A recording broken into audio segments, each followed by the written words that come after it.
Hi, everybody. My name is Rita Crompton, also known as the Inventor Lady, and I hope that you can join us for some of our monthly meetings. They are all virtual.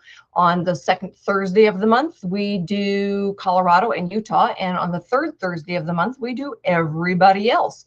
Rural America is invited. If you cannot get to an urban meeting in the larger cities, then by all means, join us. Everyone is welcome. And we answer your questions. We help you get to the next step of the inventing process. Today, we're talking about non-disclosures. When do you need it? When should you go after one? And when is it overkill? I had an inventor I was talking with last week, and he's saying, well, my attorney said that I should get a non-disclosure. It's like, well, then get another attorney because your patents have already issued. They are part of the public domain. All right, so let's back that up just a little bit and see, when do you chase the NDA? Well, first of all, when you're just getting started, all right, when you don't have any intellectual property to fall back on. That's when you use the NDA, or I prefer the non-disclosure, non-compete, because after all, if you just tell somebody you can't say anything, it doesn't stop them from competing against you. And that's where a lot of inventors run into some trouble. It's like, well, I told him, and the next thing I knew, he was doing it. It's like, well, if he didn't sign the non-compete and you told him, you've got a problem. So the non-disclosure, non-compete is what you want to go after. It's a fairly simple, or should be a fairly simple, one-page document. Whomever you are talking to is not going to tell or compete against you. In mine, I've got 5 years. Sometimes they ask for it to be 3 years. You can decide. And if you want one emailed to you free of charge, shoot me an email. I am happy to send them out. Use them everywhere in the beginning. Okay.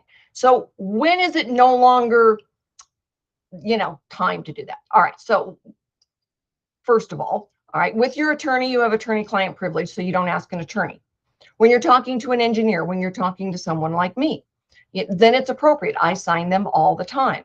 Engineers, when you're talking about, pricing and, estimates, but you haven't filed any intellectual property yet. That's when you chase the NDA. Once you are patent pending, you filed a provisional patent application. That's when, okay, you can stop going after the NDA because you filed the intellectual property. When you tell someone, I am patent pending, all right, that actually carries more weight than a non-disclosure does. So when I get an inventor that they're patent pending, all right, they've, certainly filed a provisional, maybe even then the utility or the non-provisional. Sometimes I'll recommend that, even with the provisional, especially if the client did it pro se, they should still chase that non-provisional, the non-disclosure, non-compete. All right, so with that in mind, if your attorney now has filed, your registered patent attorney has filed for you a provisional, it should be good enough to stand on its own. It should be good enough to protect you as being patent pending. If your attorney is telling you, you still need to chase that NDA, find another attorney, because they don't know what they're doing then, or they don't trust their own work. And if they don't trust their work, you shouldn't trust their work. All right, so now you're going to trade shows. You can't chase an NDA for every person that's going to come by. All right, if you've posted something online. All right, so I'm not really sure why, once you've started posting, showing, that an attorney is going to say, oh my goodness, you have got to get a non-disclosure signed.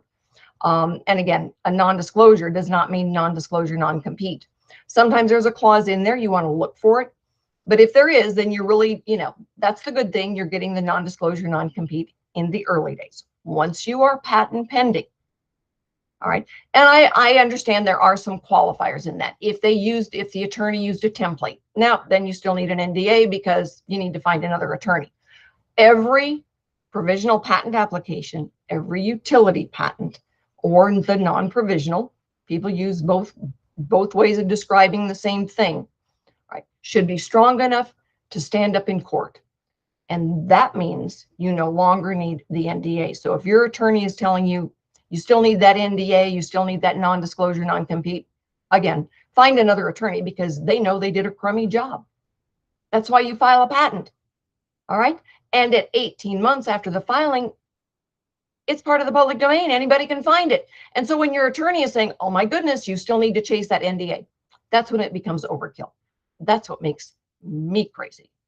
So when you're getting feedback from family and friends, well, maybe some of your family members you trust, but otherwise, you know, if it's maybe colleagues at work, definitely you get the NDA signed. All right.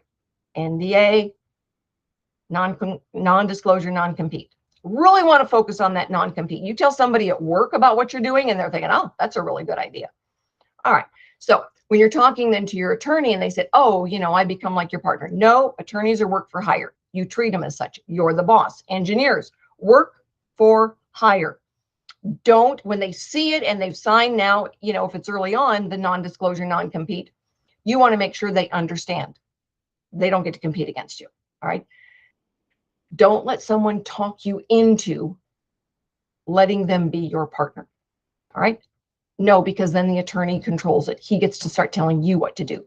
You're supposed to be the boss. You're paying the invoice. All right. Be really, really wary when someone thinks, oh my goodness, you've got such a brilliant idea. Let me be a partner. All right. Well, partners don't just do the work, they put in the money. They certainly don't send you an invoice.